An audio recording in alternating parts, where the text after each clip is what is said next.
அல்லாஹ்வுடைய தூதர் சொன்னார்கள், கபரில் இருந்து முதலாவதாக எழுப்பப்படுபவன் நான் தான் ஆதமுடைய பிள்ளைகளுக்கு தலைவனாவேன். நாளை மறுமையில் நான் சொர்க்கம் நுழையாமல் யாரும் சொர்க்கம் நுழைய முடியாது. சொர்க்கத்துடைய வாசலின் கதவை தட்டுவேன். அங்கே இருக்கக்கூடிய ஹாசின் காவலாளி கேட்பார், யார் நீங்கள்? அப்போது நான் சொல்லுவேன், அன ரசூலுல்லாஹ், இல்லை நான் அல்லாஹ்வுடைய ஹபீப், இல்லை.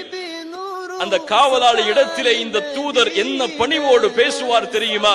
அன முஹம்மத், நான் முஹம்மத் ஸல்லல்லாஹு அலைஹி வஸல்லம். பாசத்தோடு சொல்லுங்கள். அந்த காவலாளி சொல்லுவார், உங்களுக்காகத்தான் இந்த கதவை திறக்க வேண்டும் என்று அல்லாஹ் எனக்கு கட்டளையிட்டிருக்கிறான். கொஞ்சம் நில்லுங்கள். தூதருக்கு இந்த கண்ணியம் என்றால் தூதர் அனுப்பப்பட்ட இந்த சமூகத்திற்கு அந்த கண்ணியம் இல்லையா? சொர்க்கத்தில் முதலாவது தூதர் நுழைந்தால் அடுத்து நபிமார்களும் அவர்களின் சமூகங்களும் நுழைந்ததற்கு பிறகுதான் இறுதி சமூகமாக இருக்கக்கூடிய நாம் நுழைவோமா? இல்லை.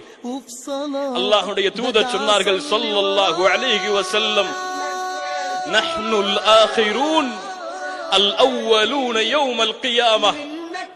நாம் தான் இந்த பூமியில் அனுப்பப்பட்ட சமூகத்தில் இறுதியானவர்கள். இருந்தாலும் மறுமையில் முதலாவது சொர்க்கம் நுழைபவர்களும் நாம் தான். அல்லாஹு அக்பர்.